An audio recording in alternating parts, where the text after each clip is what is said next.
মেক্সিকোর কাছে নাক কাটা গেল মার্কিন প্রেসিডেন্ট ডোনাল্ড ট্রাম্পের।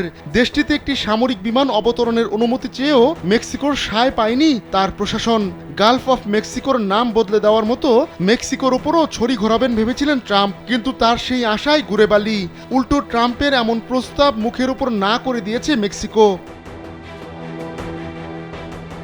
শুক্রবার গুয়েতেমালায় মার্কিন সামরিক বাহিনীর 3টি ফ্লাইট অবতরণ করে।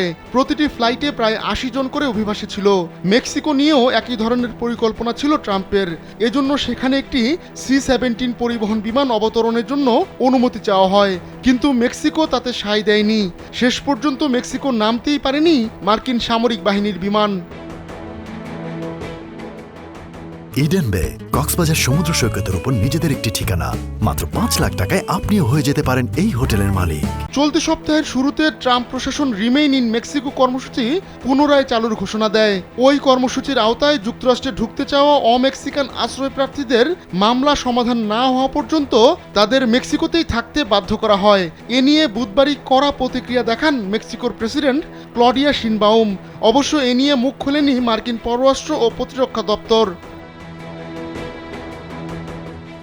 প্রেসিডেন্ট হিসেবে দ্বিতীয় মেয়াদে সোমবার দায়িত্ব নেন ট্রাম্প। সেদিনই মেক্সিকোর সঙ্গে সীমান্ত এলাকা জুড়ে জরুরি অবস্থা ঘোষণা করেন তিনি। এরই মধ্যে সীমান্ত এলাকায় অতিরিক্ত 1,500 সেনা মোতায়েনের নির্দেশ দিয়েছেন ট্রাম্প। কর্মকর্তারা বলছেন সামনেই আরও হাজার হাজার সেনা মোতায়েন করা হতে পারে। এতে আরও উত্তেজনা বাড়বে দুই দেশের মধ্যে। এর বাইরেও মেক্সিকোর পণ্যের ওপর ফেব্রুয়ারি থেকে 25% শুল্ক আরোপের ঘোষণা দিয়েছেন ট্রাম্প। অবশ্য সরাসরি সংঘাত এড়াতে চাইছেন শিনবাউম, এজন্য আলোচনার প্রস্তাবও দিয়েছেন তিনি। পাশাপাশি এভাবে গণহারে মেক্সিকোর অভিবাসীদের দেশে ফেরত পাঠানোরও বিরোধিতা করেছেন শিনবাউম। তার ভাষায় ওই অভিবাসীরা যুক্তরাষ্ট্রের অর্থনীতির জন্য গুরুত্বপূর্ণ। এক দেশ থেকে অন্য দেশে ব্যক্তিদের সরিয়ে নিতে এর আগে সামরিক বিমান ব্যবহার করেছে যুক্তরাষ্ট্র। অতি সম্প্রতি 2021 সালে আফগানিস্তানে এমন ঘটনা চোখে পড়েছিল। একজন মার্কিন কর্মকর্তার ভাষায়, অভিবাসীদের সামরিক প্লেনে চড়িয়ে নেওয়ার মতো ঘটনা সাম্প্রতিক ইতিহাসে এটাই প্রথম।